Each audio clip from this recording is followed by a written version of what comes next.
Numbers chapter 11. Now the people complained about their hardships in the hearing of the Lord. And when he heard them, his anger was aroused.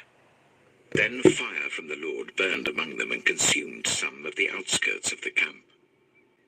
When the people cried out to Moses, he prayed to the Lord, and the fire died down. So that place was called Taberah, because fire from the Lord had burned among them. The rabble with them began to crave other food. And again the Israelites started wailing and said, "If only we had meat to eat. We remember the fish we ate in Egypt at no cost, also the cucumbers, melons, leeks, onions, and garlic. But now we have lost our appetite. We never see anything but this manna." The manna was like coriander seed and looked like resin. The people went around gathering it and then ground it in a hand mill or crushed it in a mortar. They cooked it in a pot or made it into loaves, and it tasted like something made with olive oil. When the dew settled on the camp at night, the manna also came down. Moses heard the people of every family wailing at the entrance to their tents. The Lord became exceedingly angry, and Moses was troubled. He asked the Lord, "Why have you brought this trouble on your servant? What have I done to displease you, that you put the burden of all these people on me? Did I conceive all these people? Did I give them birth? Why do you tell me to carry them in my arms as a nurse carries an infant to the land you promised on oath to their ancestors? Where can I get meat for all these people? They keep wailing to me, 'Give us meat to eat.' I cannot carry all these people by myself. The burden is too heavy for me. If this is how you are going to treat me, please go ahead and kill me right now, if I have found favor in your eyes, and do not let me face my own ruin." The Lord said to Moses, "Bring me 70 of Israel's elders who are known to you as leaders and officials among the people. Make them come to the tent of meeting, that they may stand there with you. I will come down and speak with you there, and I will take some of the power of the Spirit that is on you and put it on them. They will share the burden of the people with you, so that you will not have to carry it alone. Tell the people, 'Consecrate yourselves in preparation for tomorrow, when you will eat meat.' The Lord heard you when you wailed, 'If only we had meat to eat. We were better off in Egypt.' Now the Lord will give you meat, and you will eat it. You will not eat it for just 1 day or 2 days or 5, 10, or 20 days, but for a whole month, until it comes out of your nostrils and you loathe it, because you have rejected the Lord who is among you, and have wailed before him, saying, 'Why did we ever leave Egypt?' But Moses said, 'Here I am among 600,000 men on foot, and you say, I will give them meat to eat for a whole month? Would they have enough if flocks and herds were slaughtered for them? Would they have enough if all the fish in the sea were caught for them?' The Lord answered Moses, 'Is the Lord's arm too short? Now you will see whether or not what I say will come true for you.' So Moses went out and told the people what the Lord had said. He brought together 70 of their elders and made them stand round the tent. Then the Lord came down in the cloud and spoke with him, and he took some of the power of the Spirit that was on him and put it on the 70 elders. When the Spirit rested on them, they prophesied, but did not do so again. However, 2 men, whose names were Eldad and Medad, had remained in the camp. They were listed among the elders, but did not go out to the tent. Yet the Spirit also rested on them, and they prophesied in the camp. A young man ran and told Moses, 'Eldad and Medad are prophesying in the camp.' Joshua, son of Nun, who had been Moses' assistant since youth, spoke up and said, 'Moses, my lord, stop them.' But Moses replied, 'Are you jealous for my sake? I wish that all the Lord's people were prophets, and that the Lord would put his spirit on them. Then Moses and the elders of Israel returned to the camp. Now a wind went out from the Lord and drove quail in from the sea. It scattered them up to 2 cubits deep all round the camp, as far as a day's walk in any direction. All that day and night and all the next day the people went out and gathered quail. No one gathered less than 10 homers. Then they spread them out all around the camp. But while the meat was still between their teeth and before it could be consumed, the anger of the Lord burned against the people, and he struck them with a severe plague. Therefore the place was named Kibroth Hattaavah, because there they buried the people who had craved other food. From Kibroth Hattaavah the people travelled to Hazeroth and stayed there. Numbers chapter 12.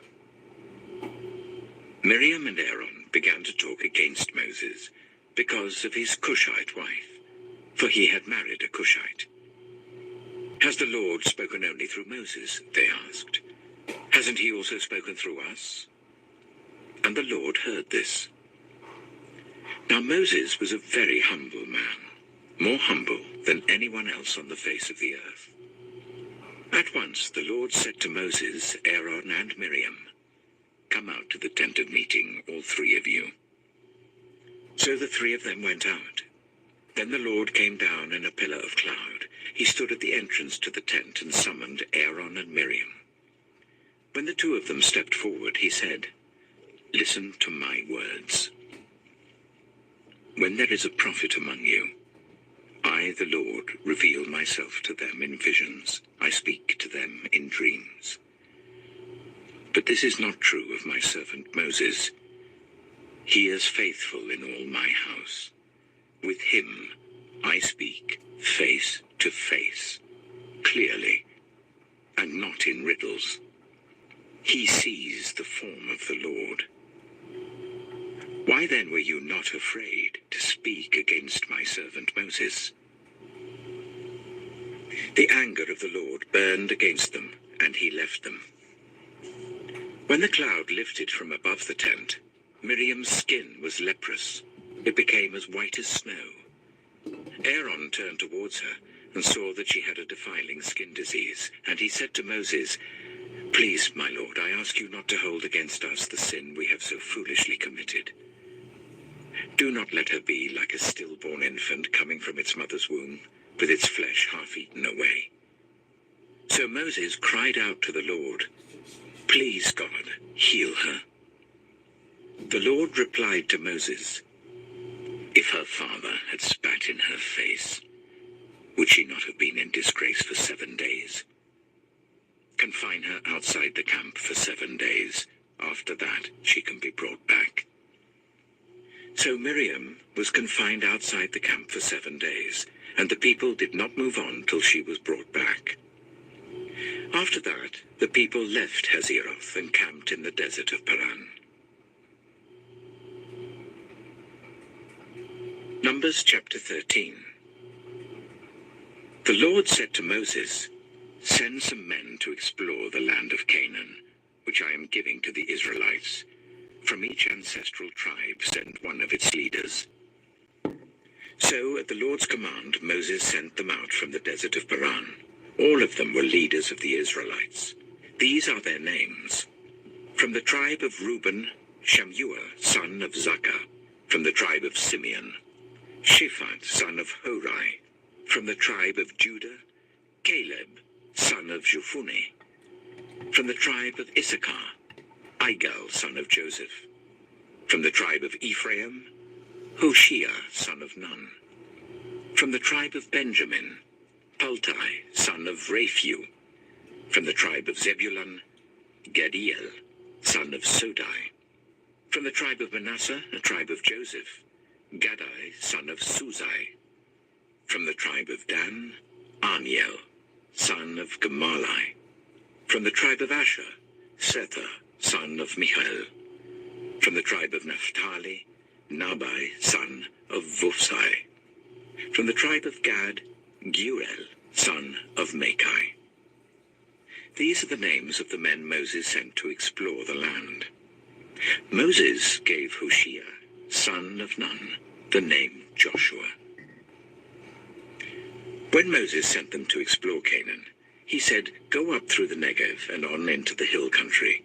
See what the land is like and whether the people who live there are strong or weak, few or many. What kind of land do they live in? Is it good or bad? What kind of towns do they live in? Are they unwalled or fortified? How is the soil? Is it fertile or poor?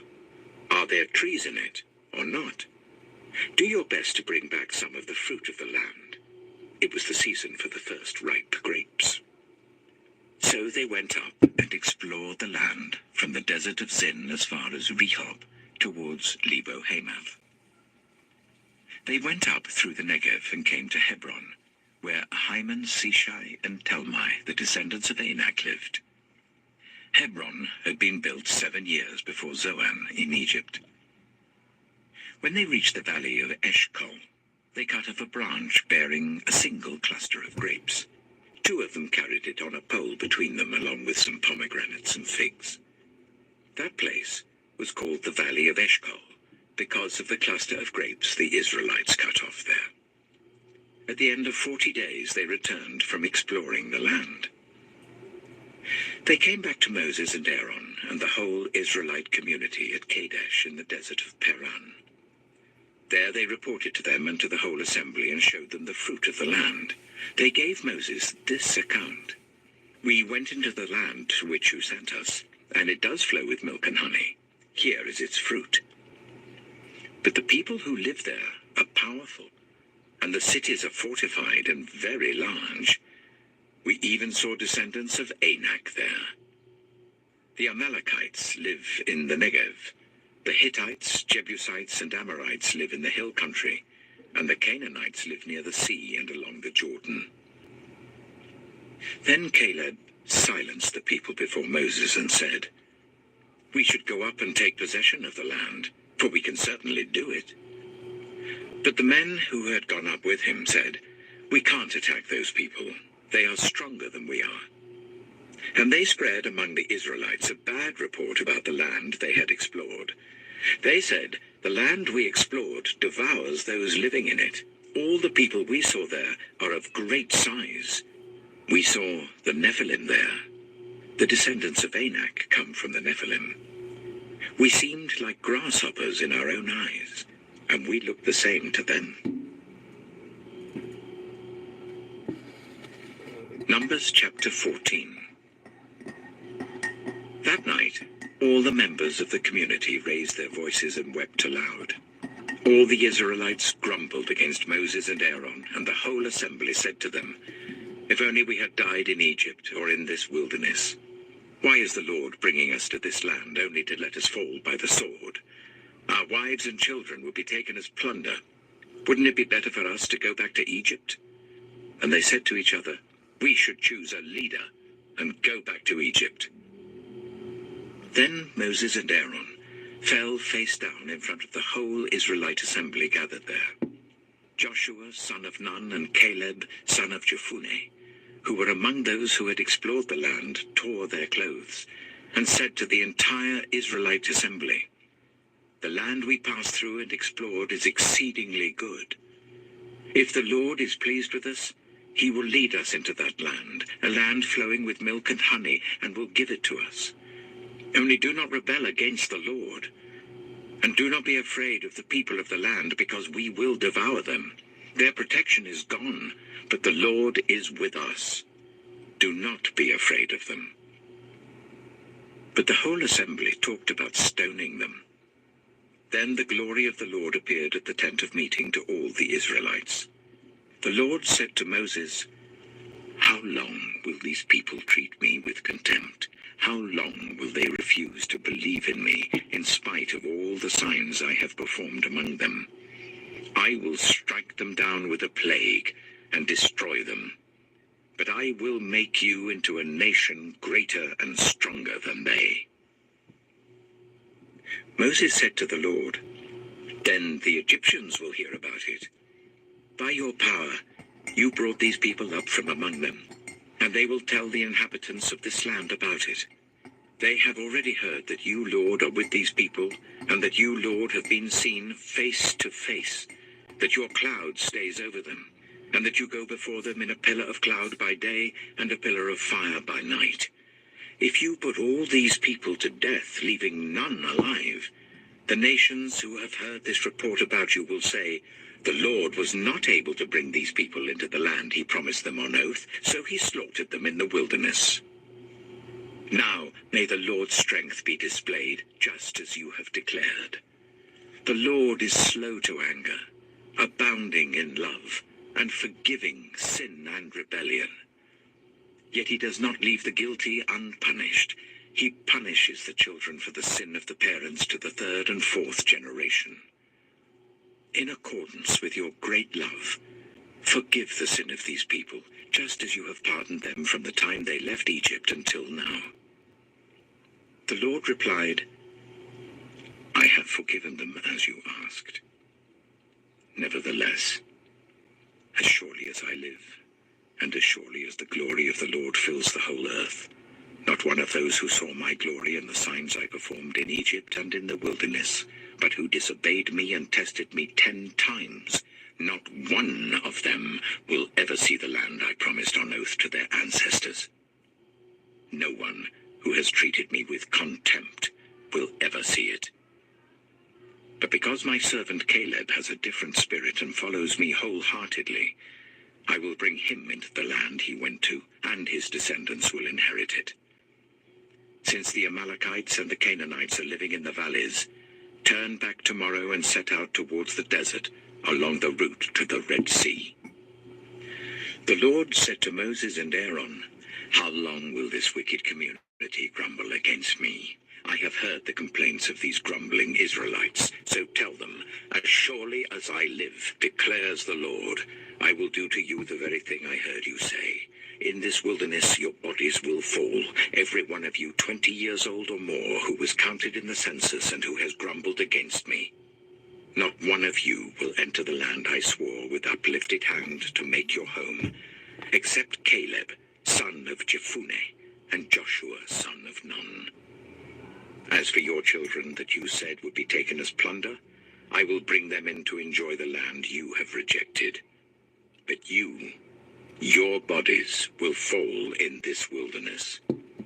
Your children will be shepherds here for 40 years, suffering for your unfaithfulness, until the last of your bodies lies in the wilderness. For 40 years, 1 year for each of the 40 days you explore the land, you will suffer for your sins and know what it is like to have me against you.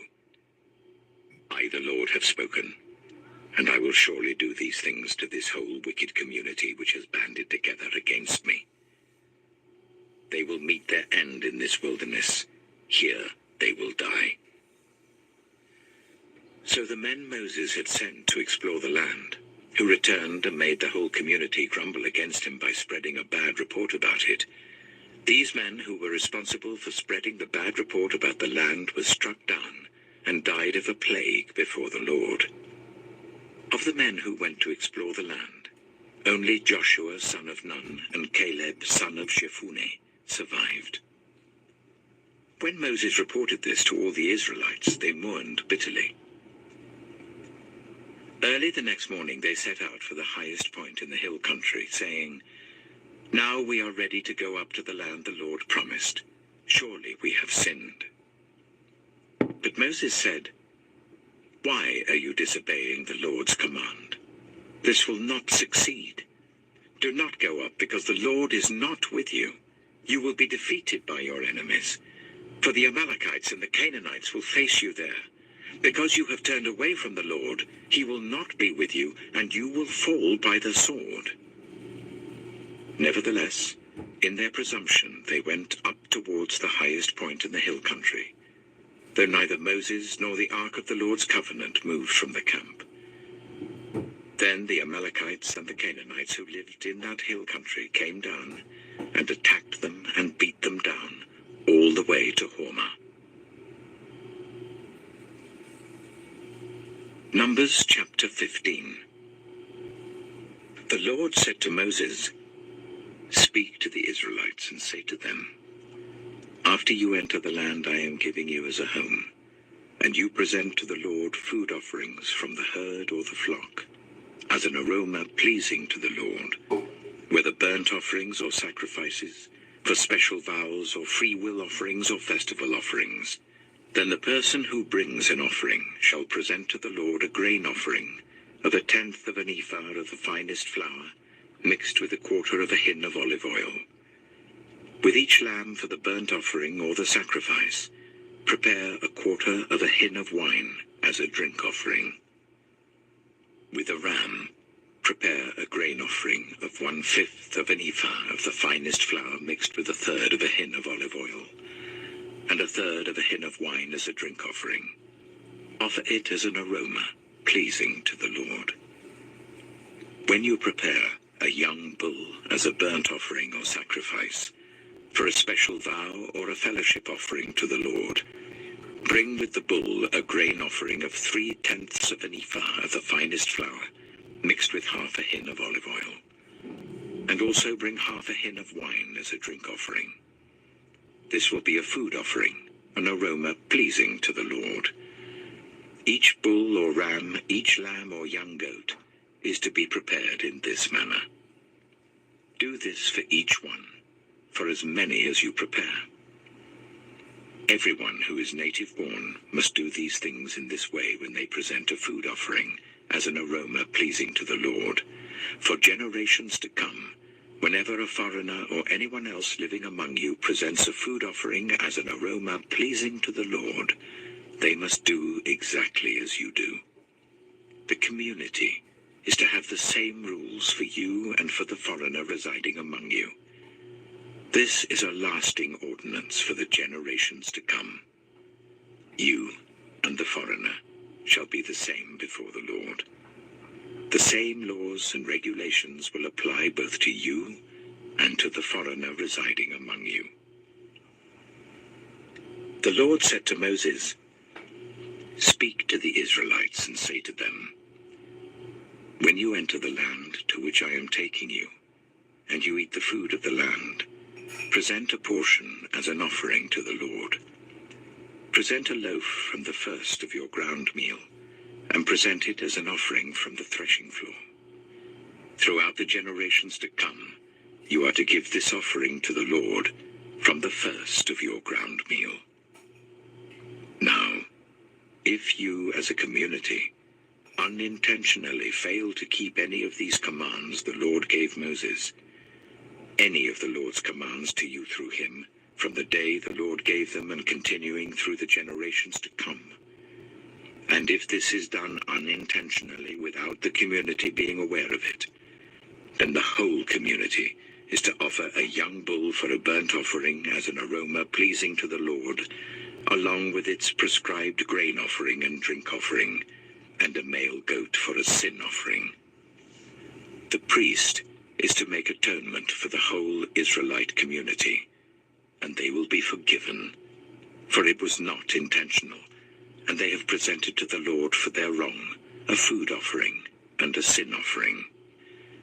The whole Israelite community and the foreigners residing among them will be forgiven, because all the people were involved in the unintentional wrong.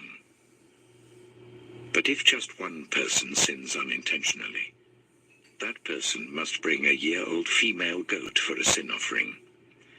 The priest is to make atonement before the Lord for the one who erred by sinning unintentionally, and when atonement has been made, that person will be forgiven. One and the same law applies to everyone who sins unintentionally, whether a native-born Israelite or a foreigner residing among you. But anyone who sins defiantly, whether native-born or foreigner, utters blasphemy against the Lord and must be cut off from the people of Israel. Because they have despised the Lord's word and broken his commands, they must surely be cut off. Their guilt remains on them. While the Israelites were in the wilderness, a man was found gathering wood on the Sabbath day.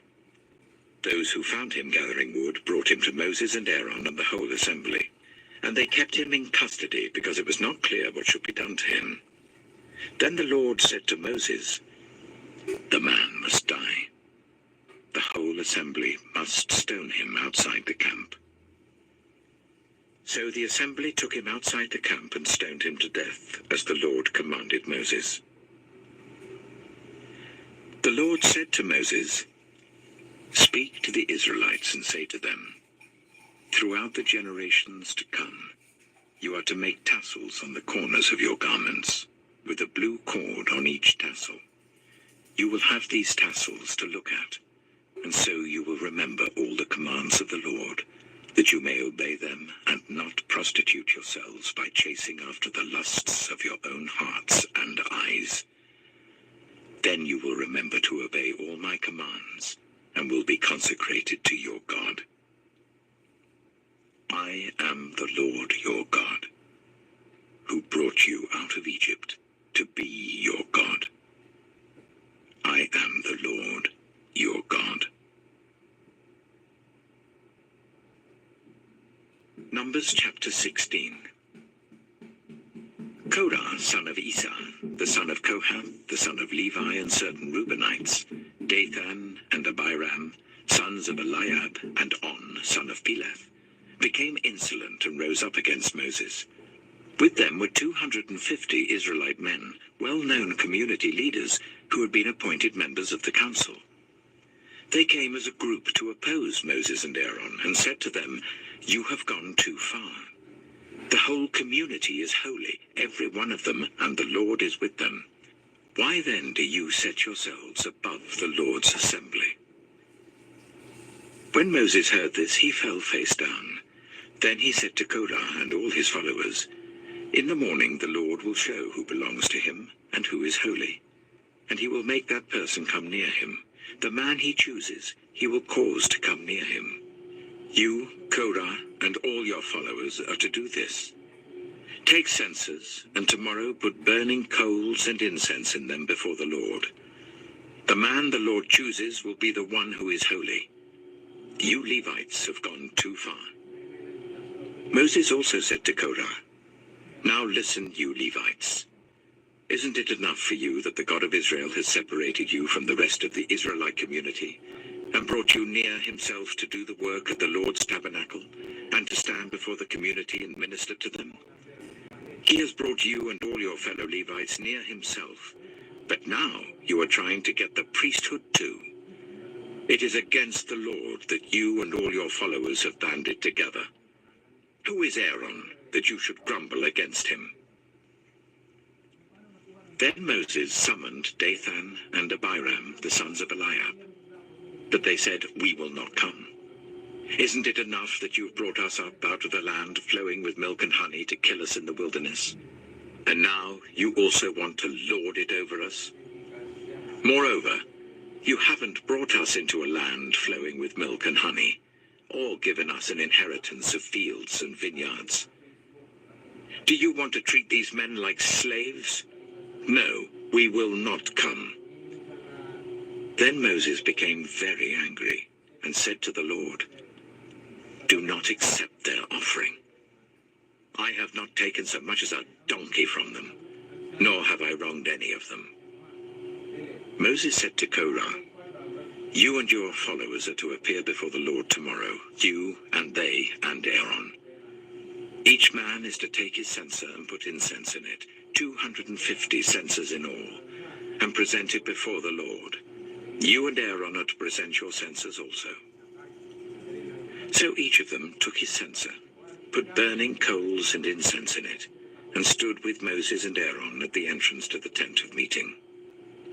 When Korah had gathered all his followers in opposition to them at the entrance to the tent of meeting, the glory of the Lord appeared to the entire assembly.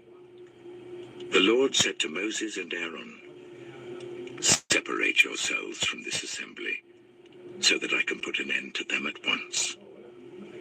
But Moses and Aaron fell face down and cried out, "O God, the God who gives breath to all living things, will you be angry with the entire assembly when only one man sins?" Then the Lord said to Moses, Say to the assembly, move away from the tents of Korah, Dathan, and Abiram. Moses got up and went to Dathan and Abiram, and the elders of Israel followed him. He warned the assembly, move back from the tents of these wicked men. Do not touch anything belonging to them, or you will be swept away because of all their sins.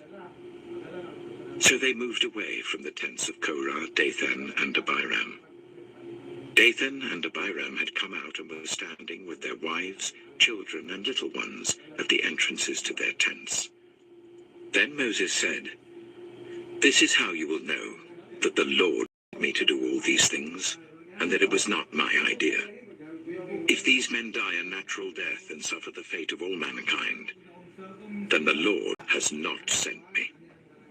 But if the Lord brings about something totally new, and the earth opens its mouth and swallows them, with everything that belongs to them, and they go down alive into the realm of the dead, then you will know that these men have treated the Lord with contempt. As soon as he finished saying all this, the ground under them split apart, and the earth opened its mouth and swallowed them and their households, and all those associated with Korah, together with their possessions. They went down alive into the realm of the dead, with everything they owned. The earth closed over them, and they perished, and were gone from the community. At their cries, all the Israelites around them fled, shouting, the earth is going to swallow us too. And fire came out from the Lord, and consumed the 250 men who were offering the incense. The Lord said to Moses, tell Eleazar, son of Aaron the priest, to remove the censers from the charred remains and scatter the coals some distance away, for the censers are holy, the censers of the men who sinned at the cost of their lives. Hammer the censers into sheets to overlay the altar, for they were presented before the Lord and have become holy. Let them be a sign to the Israelites. So Eleazar the priest collected the bronze censers brought by those who had been burned to death, and he had them hammered out to overlay the altar, as the Lord directed him through Moses. This was to remind the Israelites that no one except a descendant of Aaron should come to burn incense before the Lord, or he would become like Korah and his followers. The next day, the whole Israelite community grumbled against Moses and Aaron. You have killed the Lord's people, they said. But when the assembly gathered in opposition to Moses and Aaron and turned towards the tent of meeting, suddenly the cloud covered it, and the glory of the Lord appeared. Then Moses and Aaron went to the front of the tent of meeting, and the Lord said to Moses, get away from this assembly, so that I can put an end to them at once. And they fell face down. Then Moses said to Aaron, take your censer and put incense in it, along with burning coals from the altar, and hurry to the assembly to make atonement for them. Wrath has come out from the Lord, the plague has started. So Aaron did as Moses said and ran into the midst of the assembly. The plague had already started among the people, but Aaron offered the incense and made atonement for them. He stood between the living and the dead, and the plague stopped. But 14,700 people died from the plague, in addition to those who had died because of Korah. Then Aaron returned to Moses at the entrance to the tent of meeting, for the plague had stopped. Numbers chapter 17. The Lord said to Moses, speak to the Israelites, and get 12 staffs from them, one from the leader of each of their ancestral tribes. Write the name of each man on his staff. On the staff of Levi, write Aaron's name, for there must be one staff for the head of each ancestral tribe. Place them in the tent of meeting in front of the ark of the covenant law, where I meet with you. the staff belonging to the man I choose will sprout, and I will rid myself of this constant grumbling against you by the Israelites." So Moses spoke to the Israelites, and their leaders gave him 12 staffs, one for the leader of each of their ancestral tribes, and Aaron's staff was among them. Moses placed the staffs before the Lord in the tent of the covenant law. The next day, Moses entered the tent and saw that Aaron's staff, which represented the tribe of Levi, had not only sprouted, but had budded, blossomed, and produced almonds. Then Moses brought out all the staffs from the Lord's presence to all the Israelites. They looked at them, and each of the leaders took his own staff. The Lord said to Moses, "Put back Aaron's staff in front of the ark of the covenant law, to be kept as a sign to the rebellious. This will put an end to their grumbling against me, so that they will not die." Moses did just as the Lord commanded him. The Israelites said to Moses, "We shall die. We are lost. We are all lost. Anyone who even comes near the tabernacle of the Lord will die. Are we all going to die?" Numbers chapter 18. The Lord said to Aaron, "You, your sons, and your family are to bear the responsibility for offenses connected with the sanctuary, and you and your sons alone are to bear the responsibility for offenses connected with the priesthood. Bring your fellow Levites from your ancestral tribe to join you and assist you when you and your sons minister before the tent of the covenant law. They are to be held responsible to you, and are to perform all the duties of the tent.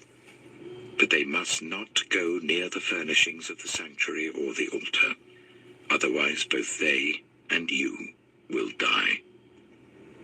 They are to join you and be responsible for the care of the tent of meeting, all the work at the tent, and no one else may come near where you are.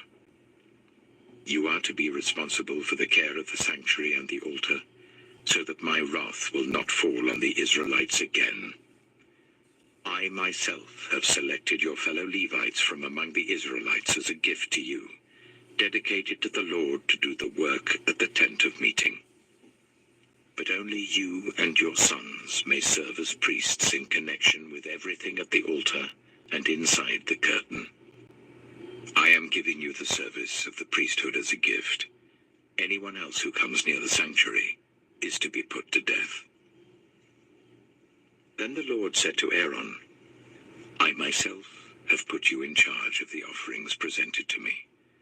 All the holy offerings the Israelites give me, I give to you and your sons as your portion, your perpetual share. You are to have the part of the most holy offerings that is kept from the fire. From all the gifts they bring me as most holy offerings, whether grain or sin or guilt offerings, that part belongs to you and your sons. Eat it as something most holy. Every male shall eat it. You must regard it as holy. This also is yours. Whatever is set aside from the gifts of all the wave offerings of the Israelites, I give this to you and your sons and daughters as your perpetual share. Everyone in your household who is ceremonially clean may eat it. I give you all the finest olive oil and all the finest new wine and grain they give to the Lord as the first fruits of their harvest. All the land's first fruits that they bring to the Lord will be yours. Everyone in your household who is ceremonially clean may eat it. Everything in Israel that is devoted to the Lord is yours. The first offspring of every womb, both human and animal, that is offered to the Lord is yours. But you must redeem every firstborn son and every firstborn male of unclean animals. When they are a month old, you must redeem them at the redemption price set at 5 shekels of silver, according to the sanctuary shekel, which weighs 20 gerahs. But you must not redeem the firstborn of an ox, a sheep, or a goat. they are holy. Splash their blood against the altar, and burn their fat as a food offering, an aroma pleasing to the Lord. Their meat is to be yours, just as the breast of the wave offering and the right thigh are yours. Whatever is set aside from the holy offerings the Israelites present to the Lord, I give to you and your sons and daughters as your perpetual share. It is an everlasting covenant of salt before the Lord, for both you and your offspring. The Lord said to Aaron, you will have no inheritance in their land, nor will you have any share among them. I am your share and your inheritance among the Israelites. I give to the Levites all the tithes in Israel as their inheritance in return for the work they do while serving at the tent of meeting. From now on, the Israelites must not go near the tent of meeting, or they will bear the consequences of their sin and will die. It is the Levites who are to do the work at the tent of meeting and bear the responsibility for any offenses they commit against it. This is a lasting ordinance for the generations to come. They will receive no inheritance among the Israelites. Instead, I give to the Levites as their inheritance the tithes that the Israelites present as an offering to the Lord. That is why I said concerning them, they will have no inheritance among the Israelites. The Lord said to Moses, speak to the Levites and say to them, when you receive from the Israelites the tithe I give you as your inheritance, you must present 1/10 of that tithe as the Lord's offering. Your offering will be reckoned to you as grain from the threshing floor, or juice from the winepress. In this way you also will present an offering to the Lord from all the tithes you receive from the Israelites. From these tithes you must give the Lord's portion to Aaron the priest. You must present as the Lord's portion the best and holiest part of everything given to you. Say to the Levites, when you present the best part, it will be reckoned to you as the product of the threshing floor or the winepress. You and your households may eat the rest of it anywhere, for it is your wages for your work at the tent of meeting. By presenting the best part of it, you will not be guilty in this matter. Then you will not defile the holy offerings of the Israelites, and you will not die. Numbers chapter 19. The Lord said to Moses and Aaron, this is a requirement of the law that the Lord has commanded. Tell the Israelites to bring you a red heifer without defect or blemish, and that has never been under a yoke. Give it to Eleazar the priest. It is to be taken outside the camp and slaughtered in his presence. Then Eleazar the priest is to take some of its blood on his finger and sprinkle it 7 times towards the front of the tent of meeting. While he watches, the heifer is to be burned, its hide, flesh, blood, and intestines. The priest is to take some cedar wood, hyssop, and scarlet wool, and throw them onto the burning heifer. After that, the priest must wash his clothes and bathe himself with water. He may then come into the camp, but he will be ceremonially unclean till evening. The man who burns it must also wash his clothes and bathe with water, and he too will be unclean till evening.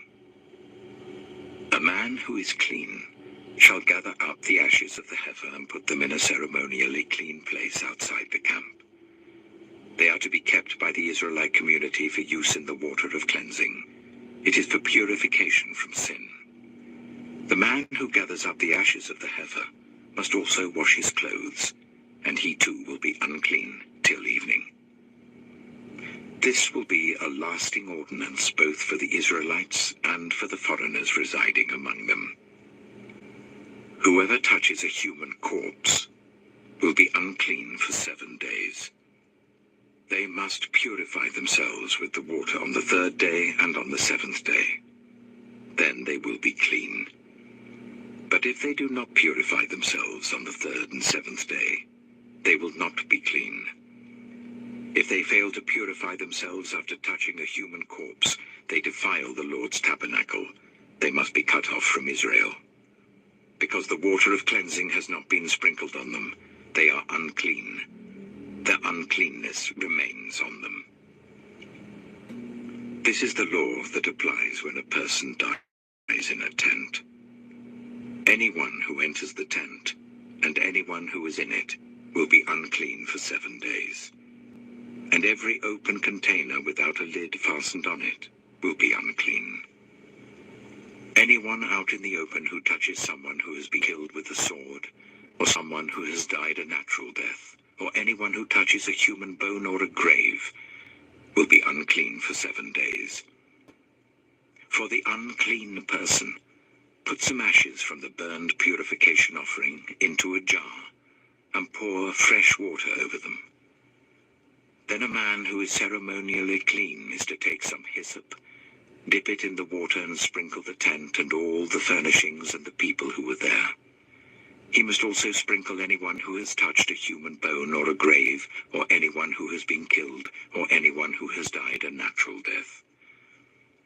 The man who is clean is to sprinkle those who are unclean on the 3rd and 7th days, and on the 7th day he is to purify them. Those who are being cleansed must wash their clothes and bathe with water, and that evening they will be clean.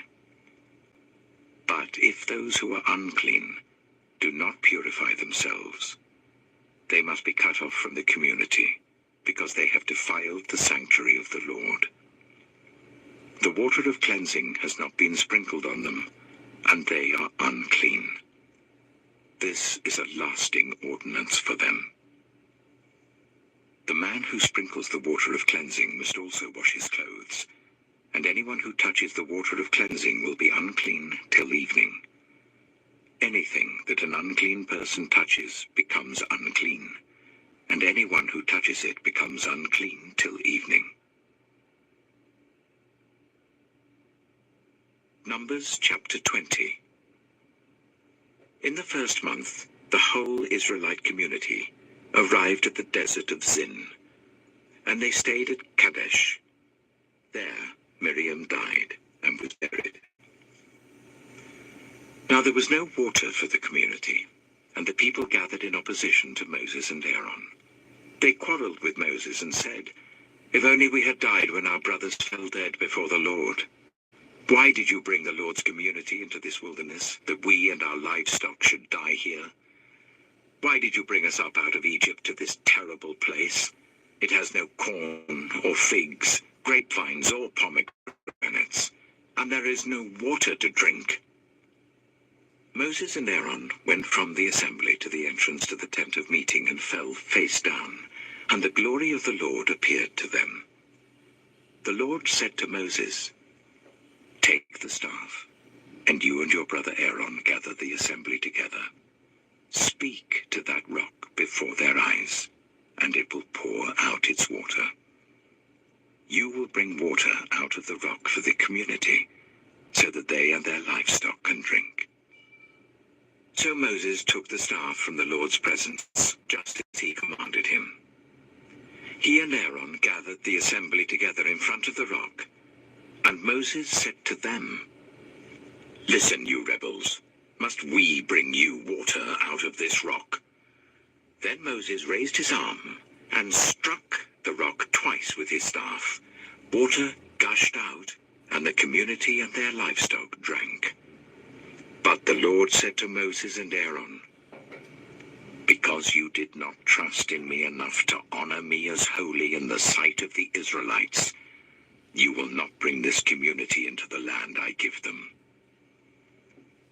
These were the waters of Meribah, where the Israelites quarreled with the Lord, and where he was proved holy among them. Moses sent messengers from Kadesh to the king of Edom, saying, "This is what your brother Israel says. You know about all the hardships that have come on us. Our ancestors went down into Egypt and we lived there many years. The Egyptians ill-treated us and our ancestors. But when we cried out to the Lord, he heard our cry and sent an angel and brought us out of Egypt.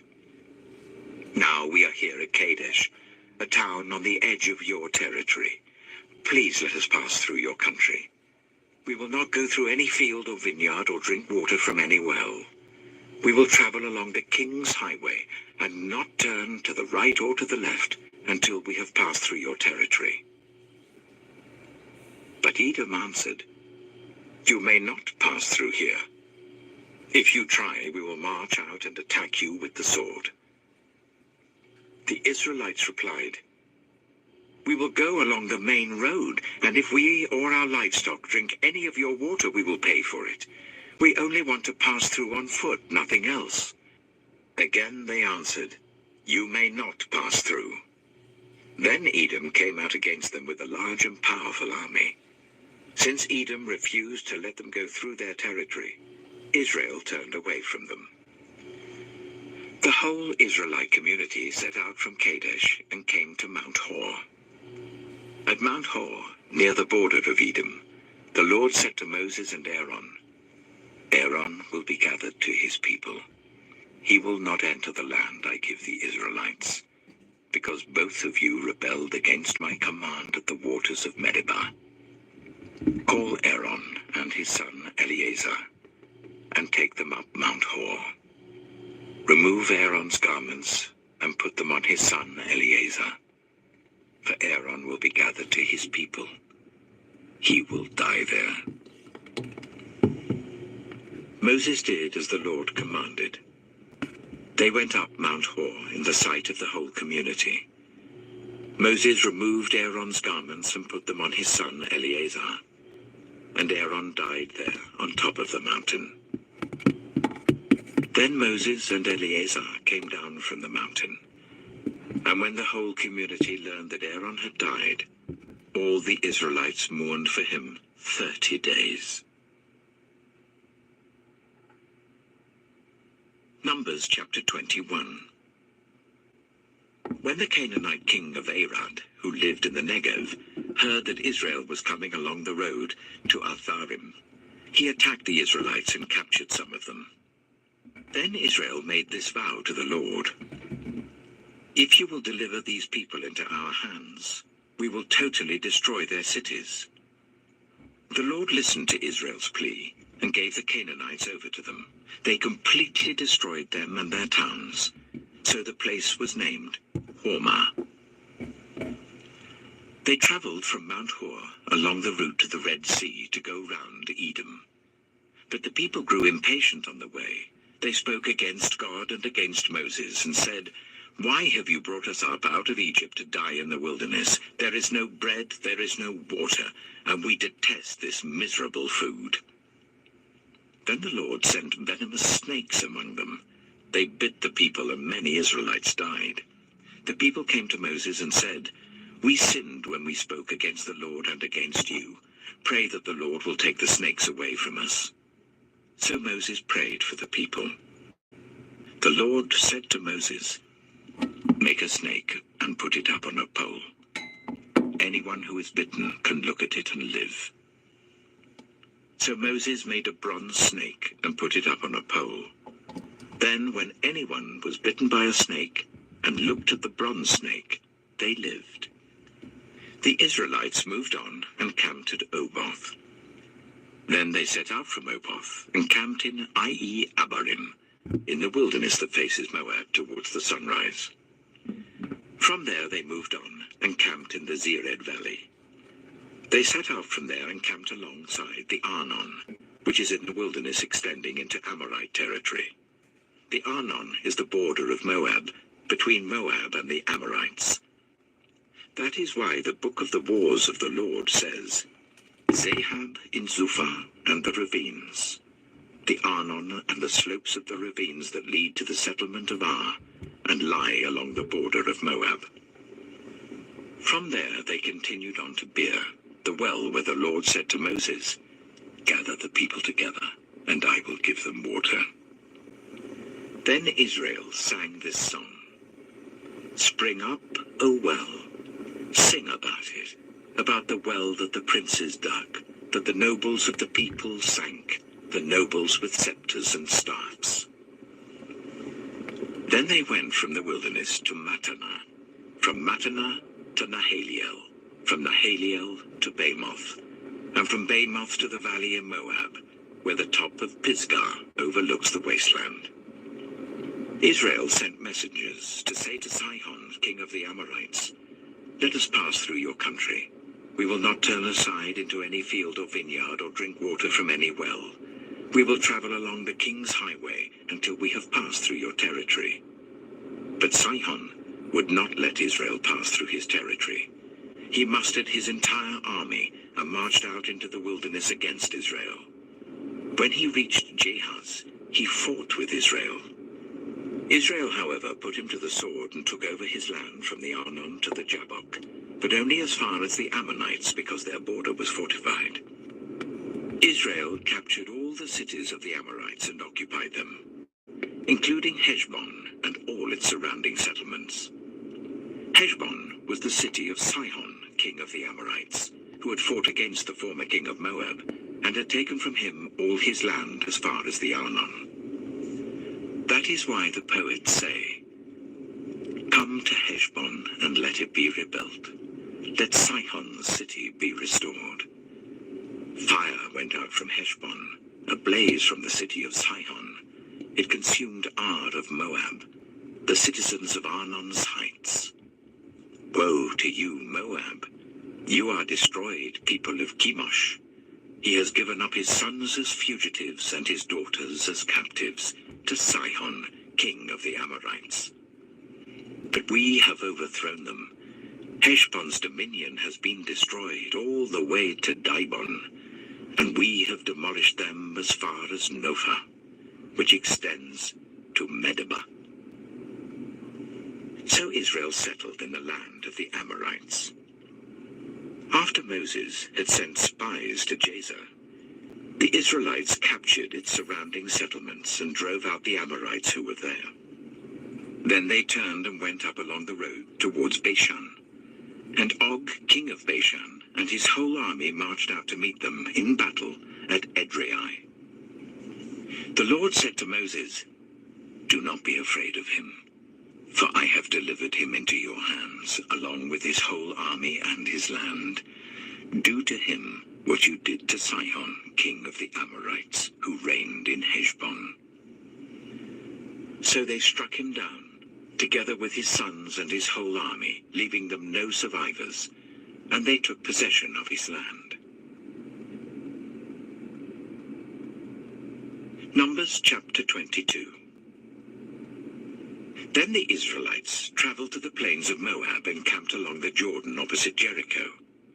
Now Balak, son of Zippor, saw all that Israel had done to the Amorites, and Moab was terrified because there were so many people. Indeed, Moab was filled with dread because of the Israelites. The Moabites said to the elders of Midian, "This horde is going to lick up everything around us, as an ox licks up the grass of the field."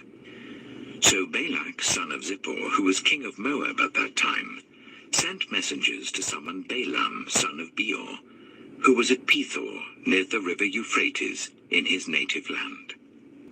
Balak said, "A people has come out of Egypt. They cover the face of the land and have settled next to me. Now come and put a curse on these people, because they are too powerful for me. Perhaps then I will be able to defeat them and drive them out of the land. For I know that whoever you bless is blessed, and whoever you curse is cursed."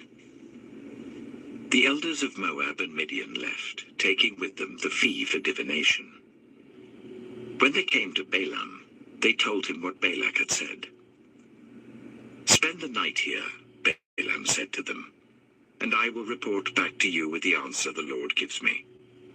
So the Moabite officials stayed with him. God came to Balaam and asked, "Who are these men with you?" Balaam said to God, "Balak, son of Zippor, king of Moab, sent me this message. A people that has come out of Egypt covers the face of the land. Now come and put a curse on them for me. Perhaps then I will be able to fight them and drive them away." But God said to Balaam, "Do not go with them. You must not put a curse on those people because they are blessed." The next morning Balaam got up and said to Balak's officials, "Go back to your own country, for the Lord has refused to let me go with you." So the Moabite officials returned to Balak and said, "Balaam refused to come with us." Then Balak sent other officials more numerous and more distinguished than the first. They came to Balaam and said, "This is what Balak son of Zippor says. Do not let anything keep you from coming to me, because I will reward you handsomely and do whatever you say. Come and put a curse on these people for me." But Balaam answered them, "Even if Balak gave me all the silver and gold in his palace, I could not do anything great or small to go beyond the command of the Lord my God. Now spend the night here so that I can find out what else the Lord will tell me." That night God came to Balaam and said, "Since these men have come to summon you, go with them, but do only what I tell you." Balaam got up in the morning, saddled his donkey, and went with the Moabite officials. But God was very angry when he went, and the angel of the Lord stood in the road to oppose him. Balaam was riding on his donkey, and his 2 servants were with him.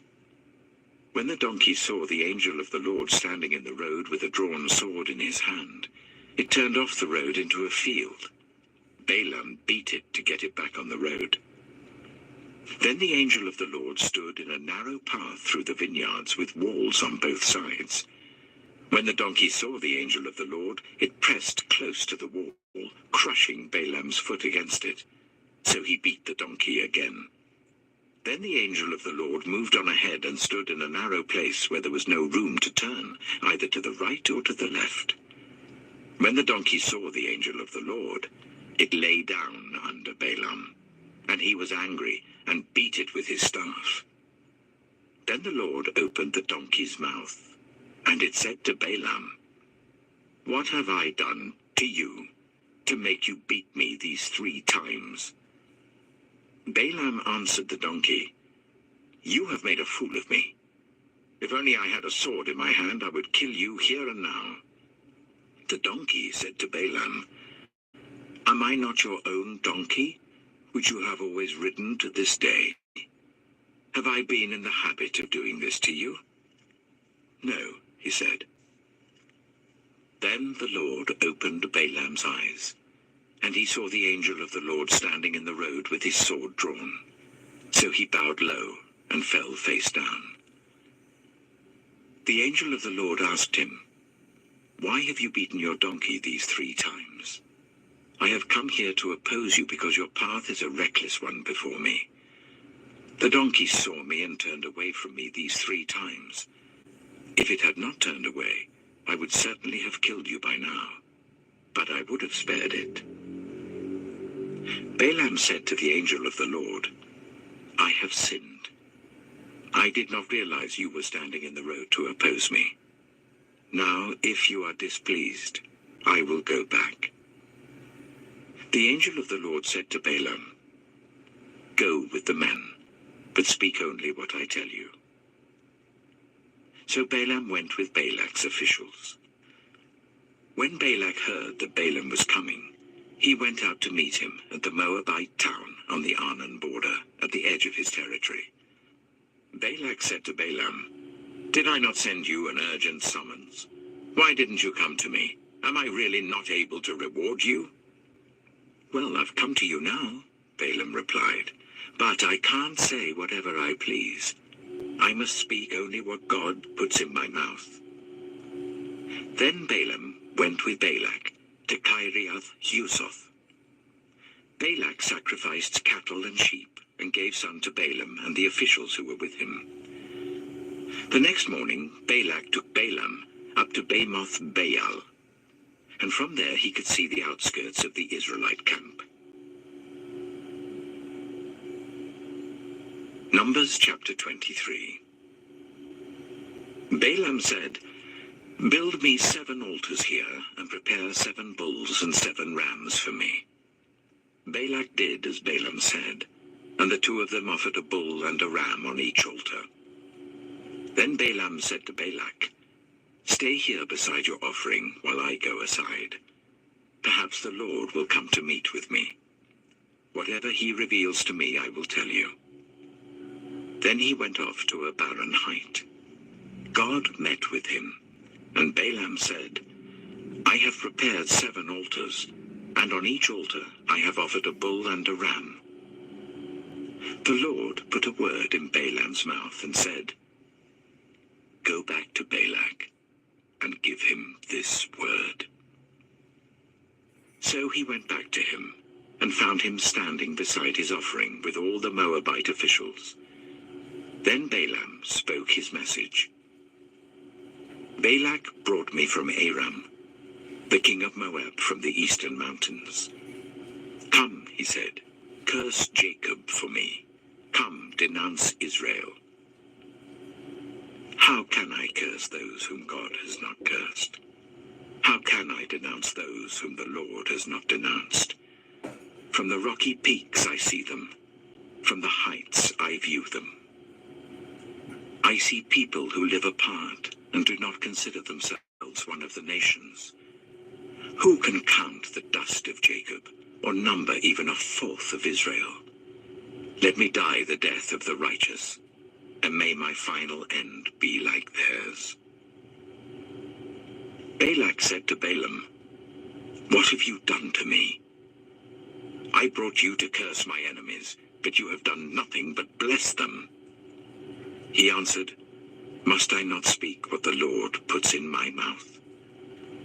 Then Balak said to him, "Come with me to another place where you can see them. You will not see them all, but only the outskirts of their camp, and from there curse them for me."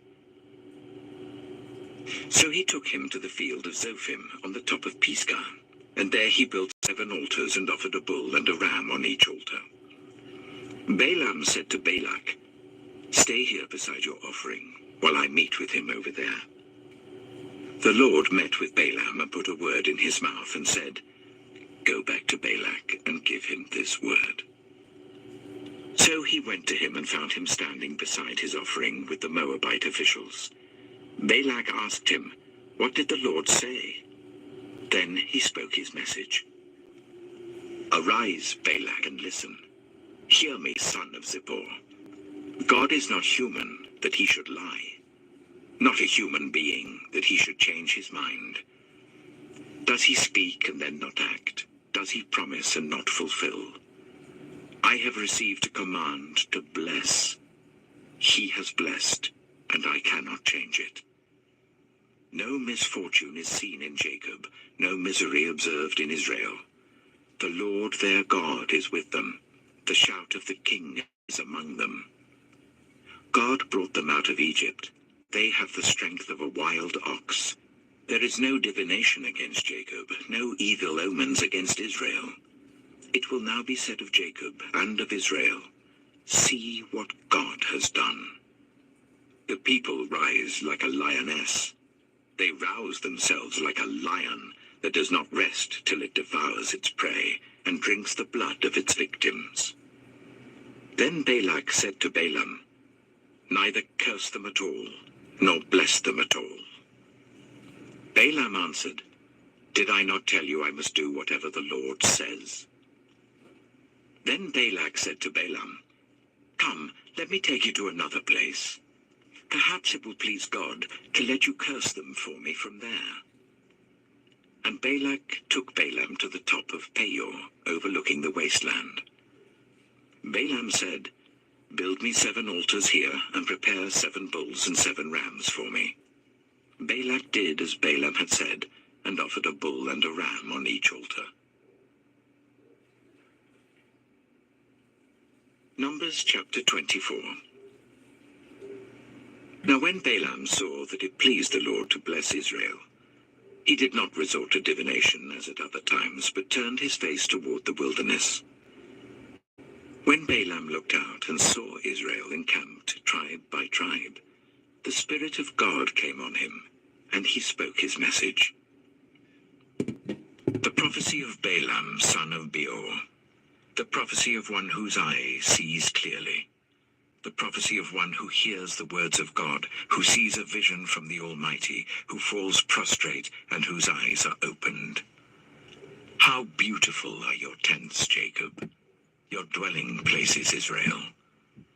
Like valleys they spread out, like gardens beside a river, like aloes planted by the Lord, like cedars beside the waters. Water will flow from their buckets. Their seed will have abundant water. Their king will be greater than Agag. Their kingdom will be exalted. God brought them out of Egypt. They have the strength of a wild ox. They devour hostile nations and break their bones in pieces. With their arrows they pierce them. Like a lion they crouch and lie down. Like a lioness. Who dares to rouse them?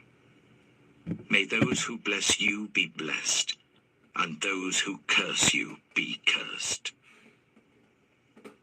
Then Balak's anger burned against Balaam. He struck his hands together and said to him, I summoned you to curse my enemies, but you have blessed them these 3 times. Now leave at once and go home.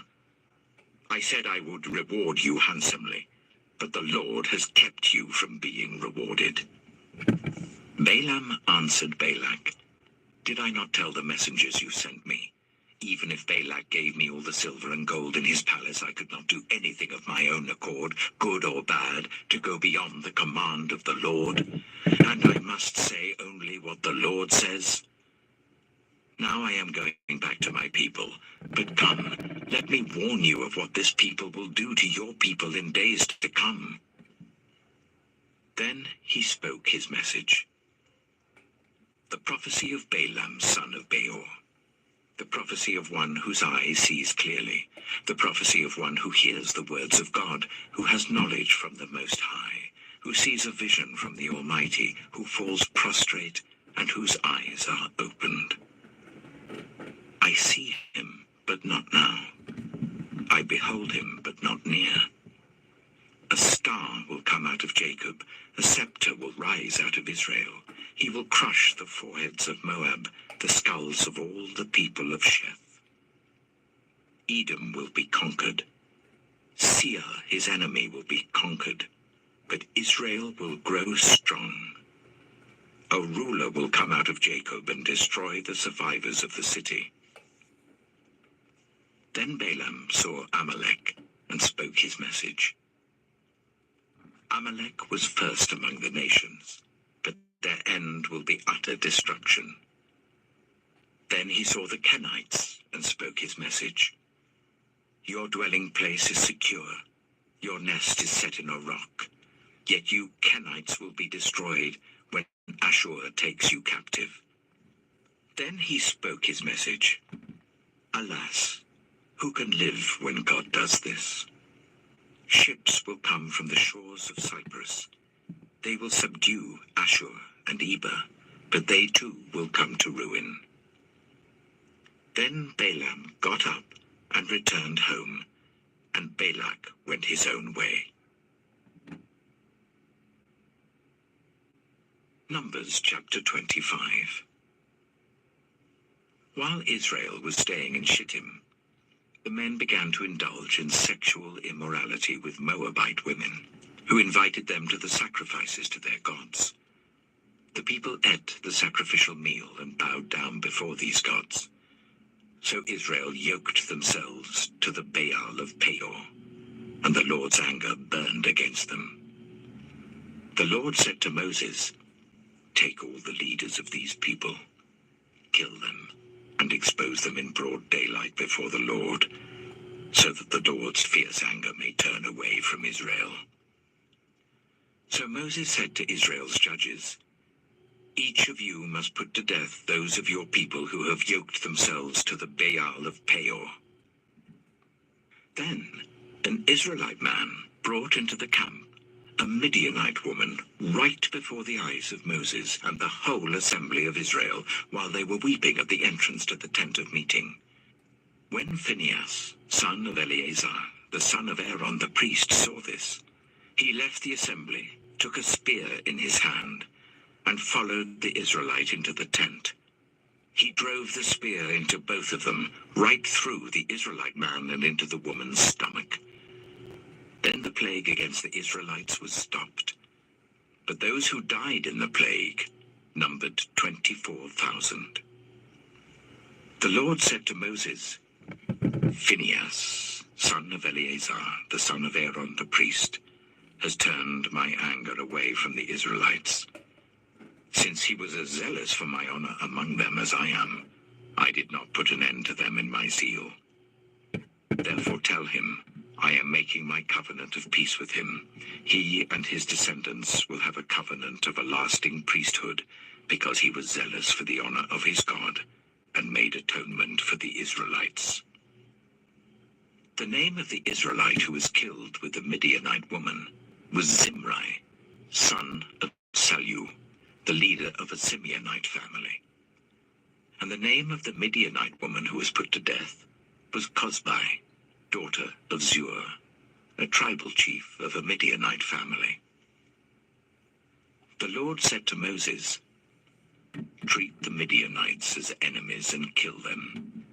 They treated you as enemies when they deceived you in the Peor incident involving their sister Cosbi, the daughter of a Midianite leader, the woman who was killed when the plague came as a result of that incident." Numbers chapter 26. After the plague, the Lord said to Moses and Eleazar, son of Aaron the priest, "Take a census of the whole Israelite community by families, all those 20 years old or more who were able to serve in the army of Israel." So on the plains of Moab by the Jordan opposite Jericho, Moses and Eleazar the priest spoke with them and said, "Take a census of men 20 years old or more, as the Lord commanded Moses." These were the Israelites who came out of Egypt. The descendants of Reuben, the firstborn son of Israel, were, through Hanok, the Hanokite clan; through Palu, the Paluite clan; through Hezron, the Hezronite clan; through Carmi, the Carmite clan. These were the clans of Reuben. Those numbered were 43,730. The son of Palu was Eliab. The sons of Eliab were Nemuel, Dathan, and Abiram. The same Dathan and Abiram were the community officials who rebelled against Moses and Aaron, and were among Korah's followers when they rebelled against the Lord. The earth opened its mouth and swallowed them along with Korah, whose followers died when the fire devoured the 250 men, and they served as a warning sign. The line of Korah, however, did not die out. The descendants of Simeon by their clans were, through Nemuel, the Nemuelite clan; through Jamin, the Jaminite clan; through Jachin, the Jachinite clan; through Zerah, the Zerahite clan; through Sheul, the Sheulite clan. These were the clans of Simeon. Those numbered were 22,200. The descendants of Gad by their clans were, through Zephon, the Zephonite clan; through Haggai, the Haggite clan; through Shunai, the Shunite clan; through Ozni, the Oznite clan; through Eri, the Erite clan; through Arodai, the Arodite clan; through Areli, the Arelite clan. These were the clans of Gad. Those numbered were 40,500. And Onan were sons of Judah, but they died in Canaan. The descendants of Judah by their clans were, through Shelah, the Shelanite clan; through Perez, the Perezite clan; through Zerah, the Zerahite clan. The descendants of Perez were, through Hezron, the Hezronite clan; through Hamul, the Hamulite clan. These were the clans of Judah. Those numbered were 76,500. The descendants of Issachar by their clans were, through Tola, the Tolaite clan; through Puah, the Puahite clan; through Jashub, the Jashabite clan; through Shimron, the Shimronite clan. These were the clans of Issachar. Those numbered were 64,300.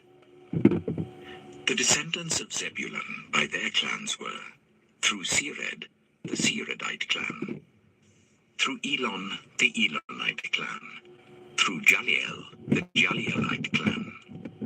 These were the clans of Zebulun.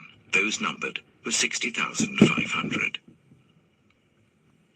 The descendants of Joseph by their clans through Manasseh and Ephraim were, the descendants of Manasseh through Machir, the Machirite clan. Machir was the father of Gilead. Through Gilead, the Gileadite clan. These were the descendants of Gilead. Through Iezer, the Iezerite clan. Through Helek, the Helekite clan. Through Asriel, the Asrielite clan. Through Shechem, the Shechemite clan. Through Shemida, the Shemidite clan. Through Hepher, the Hepherite clan. Zelophehad, son of Hepher, had no sons. He had only daughters whose names were Mahlah, Noah, Hoglah, Milcah, and Tirzah. These were the clans of Manasseh. Those numbered were 52,700. These were the descendants of Ephraim by their clans. Through Shuthelah, the Shuthelahite clan. Through Becher, the Becherite clan. Through Tehan, the Tehanite clan. These were the descendants of Shuthelah. Through Eron, the Eronite clan. These were the clans of Ephraim.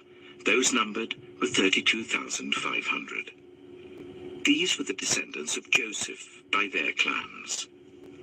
The descendants of Benjamin by their clans were, through Bela, the Belaite clan, through Ashbel, the Ashbelite clan, through Ahiram, the Ahiramite clan, through Shufam, the Shufamite clan, through Hufam, the Hufamite clan.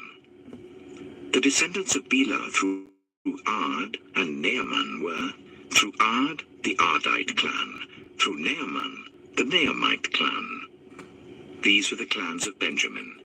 Those numbered were 45,600. These were the descendants of Dan by their clans. Through Shuham, the Shuhamite clan. These were the clans of Dan. All of them were Shuhamite clans, and those numbered were 64,400. The descendants of Asher by their clans were, through Imnah, the Imnite clan, through Ishvi, the Ishvite clan, through Bariah, the Bariahite clan, and through the descendants of Bariah, through Heber, the Heberite clan, through Malkiel, the Malkielite clan. Asher had a daughter named Serah. These were the clans of Asher. Those numbered were 53,400. The descendants of Naphtali by their clans were, through Jaziel, the Jazielite clan, through Gioni, the Gionite clan, through Jezer, the Jezerite clan, through Shillem, the Shillemite clan. These were the clans of Naphtali.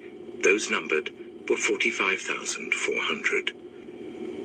The total number of the men of Israel was 601,730.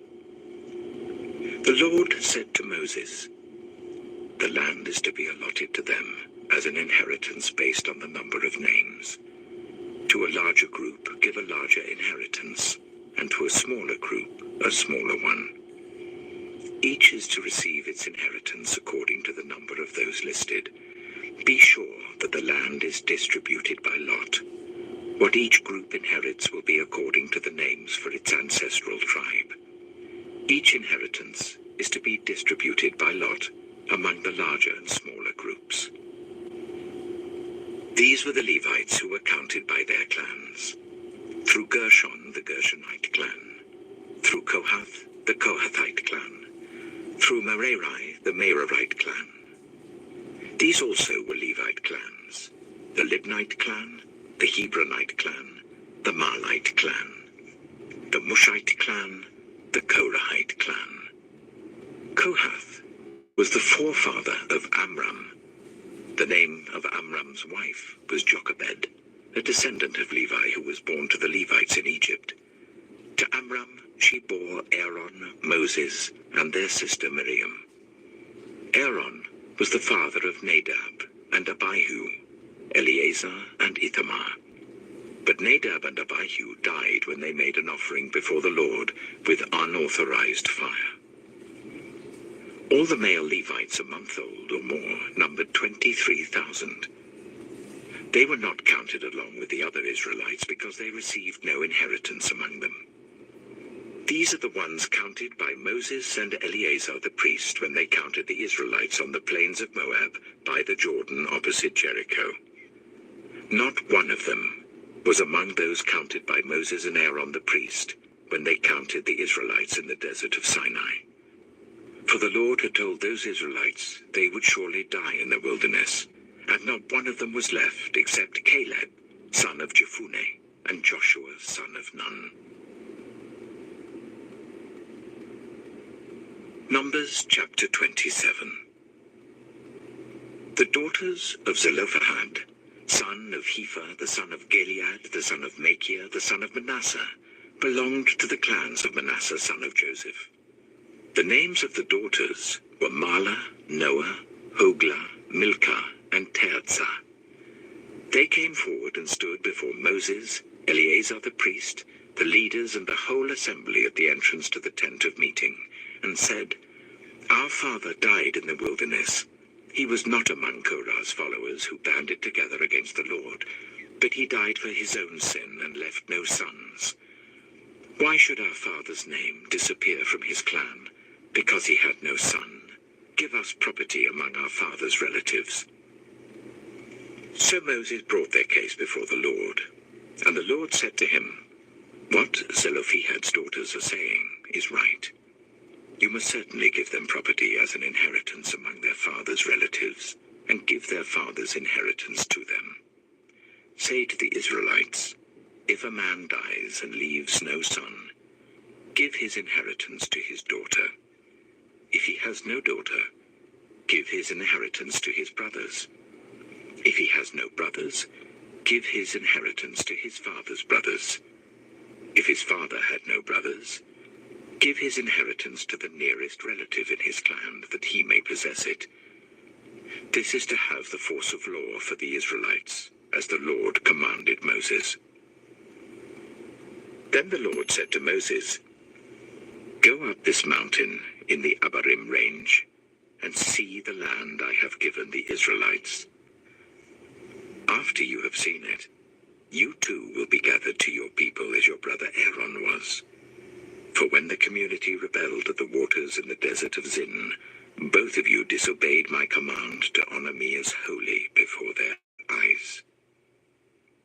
These were the waters of Meribah Kadesh in the desert of Zin. Moses said to the Lord, "May the Lord, the God who gives breath to all living things, appoint someone over this community to go out and come in before them, one who will lead them out and bring them in, so that the Lord's people will not be like sheep without a shepherd." So the Lord said to Moses, "Take Joshua, son of Nun, a man in whom is the spirit of leadership, and lay your hand on him. Make him stand before Eleazar the priest and the entire assembly, and commission him in their presence. Give him some of your authority, so that the whole Israelite community will obey him. He is to stand before Eleazar the priest, who will obtain decisions for him by inquiring of the Urim before the Lord. At his command, he and the entire community of the Israelites will go out, and at his command, they will come in." Moses did as the Lord commanded him. He took Joshua and made him stand before Eleazar the priest and the whole assembly. Then he laid his hands on him and commissioned him, as the Lord instructed through Moses. Numbers chapter 28. The Lord said to Moses, "Give this command to the Israelites, and say to them, make sure that you present to me at the appointed time my food offerings, as an aroma pleasing to me. Say to them, this is the food offering you are to present to the Lord. 2 lambs a year old without defect as a regular burnt offering each day. Offer 1 lamb in the morning and the other at twilight, together with a grain offering of 1/10 of an ephah of the finest flour, mixed with 1/4 of a hin of oil from pressed olives. This is the regular burnt offering instituted at Mount Sinai as a pleasing aroma, a food offering presented to the Lord. The accompanying drink offering is to be 1/4 of a hin of fermented drink with each lamb. Pour out the drink offering to the Lord at the sanctuary. Offer the 2nd lamb at twilight, along with the same kind of grain offering and drink offering that you offer in the morning. This is a food offering, an aroma pleasing to the Lord. On the Sabbath day, make an offering of 2 lambs a year old without defect, together with its drink offering, and a grain offering of 1/5 of an ephah of the finest flour mixed with olive oil. This is the burnt offering for every Sabbath, in addition to the regular burnt offering and its drink offering. On the 1st of every month, present to the Lord a burnt offering of 2 young bulls, 1 ram, and 7 male lambs a year old, all without defect. With each bull there is to be a grain offering of 3/10 of an ephah of the finest flour mixed with oil. With the ram, a grain offering of 1/5 of an ephah of the finest flour mixed with oil. And with each lamb, a grain offering of 1/10 of an ephah of the finest flour mixed with oil. This is for a burnt offering, a pleasing aroma, a food offering presented to the Lord. With each bull, there is to be a drink offering of 1/2 a hin of wine. With a ram, 1/3 of a hin, and with each lamb, 1/4 of a hin. This is the monthly burnt offering to be made at each new moon during the year. Besides the regular burnt offering with its drink offering, 1 male goat is to be presented to the Lord as a sin offering. On the 14th day of the 1st month, the Lord's Passover is to be held. On the 15th day of this month, there is to be a festival. For 7 days eat bread made without yeast. On the 1st day hold a sacred assembly, and do not do any of your ordinary work. Present to the Lord a food offering consisting of a burnt offering of 2 young bulls, 1 ram, and 7 male lambs a year old, all without defect. With each bull, offer a grain offering of 3/10 of an ephah of the finest flour mixed with oil. With the ram, 1/5, and with each of the 7 lambs, 1/10. Include 1 male goat as a sin offering to make atonement for you. Offer these in addition to the regular morning burnt offerings. In this way, present the food offering every day for 7 days as an aroma pleasing to the Lord. It is to be offered in addition to the regular burnt offering and its drink offering. On the 7th day, hold a sacred assembly and do not do any ordinary work. On the day of first fruits, when you present to the Lord an offering of new grain during the festival of weeks, hold a sacred assembly and do not do any of your ordinary work. Present a burnt offering of 2 young bulls, 1 ram, and 7 male lambs a year old as an aroma pleasing to the Lord. With each bull there is to be a grain offering of 3/10 of an ephah of the finest flour mixed with oil. With the ram, 1/5, and with each of the 7 lambs, 1/10. Include 1 male goat to make atonement for you. Offer these together with their drink offerings, in addition to the regular burnt offering and its grain offering. Be sure the animals are without defect. Numbers chapter 29. On the 1st day of the 7th month, hold a sacred assembly, and do not do any of your ordinary work. It is a day for you to sound the trumpets. As an aroma pleasing to the Lord, offer a burnt offering of 1 young bull, 1 ram, and 7 male lambs a year old, all without defect. With the bull, offer a grain offering of 3/10 of an ephah of the finest flour mixed with olive oil. With the ram, 1/5. And with each of the 7 lambs, 1/10. Include 1 male goat as a sin offering to make atonement for you. These are in addition to the monthly and daily burnt offerings with their grain offerings and drink offerings as specified. They are food offerings presented to the Lord, a pleasing aroma. On the 10th day of the 7th month, hold a sacred assembly. You must deny yourselves and do no work. Present as an aroma pleasing to the Lord a burnt offering of 1 young bull, 1 ram, and 7 male lambs a year old, all without defect. With the bull, offer a grain offering of 3/10 of an ephah of the finest flour mixed with oil. With the ram, 1/5. And with each of the 7 lambs, 1/10. Include 1 male goat as a sin offering, in addition to the sin offering for atonement, and the regular burnt offering with its grain offering and their drink offerings. On the 15th day of the 7th month, hold a sacred assembly, and do not do any ordinary work. Celebrate a festival to the Lord for 7 days.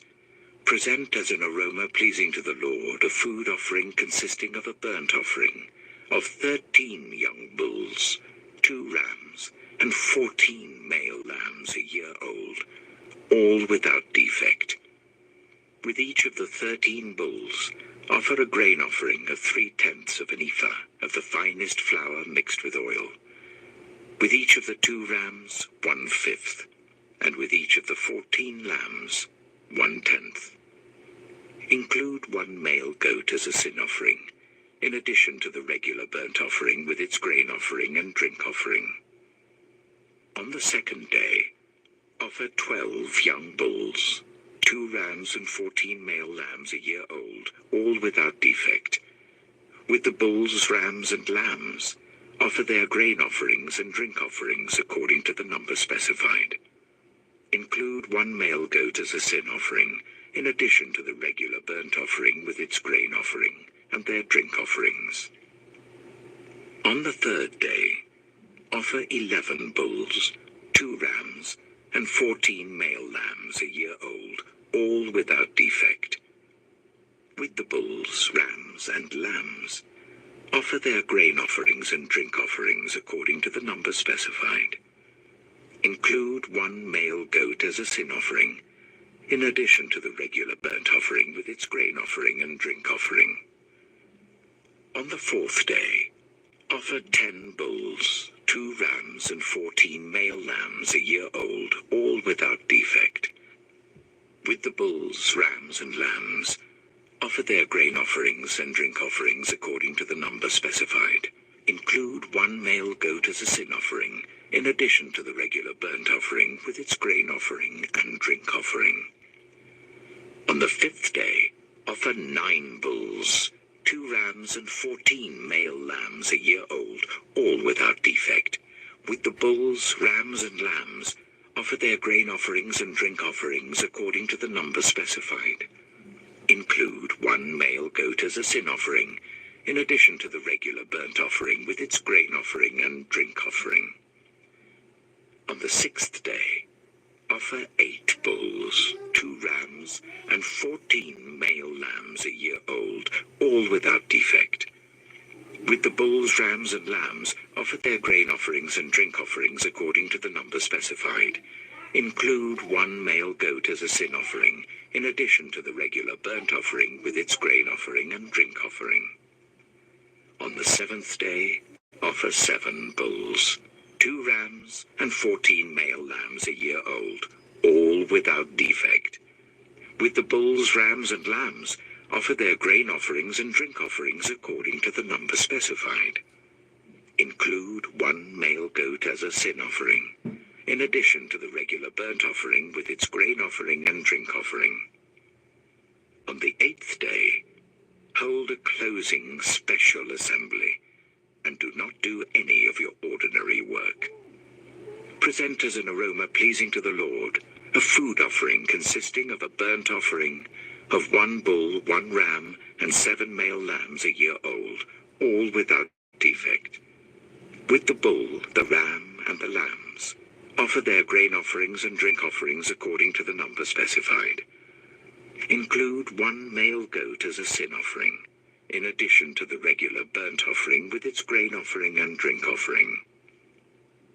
In addition to what you vow, and your free will offerings, offer these to the Lord at your appointed festivals: your burnt offerings, grain offerings, drink offerings, and fellowship offerings.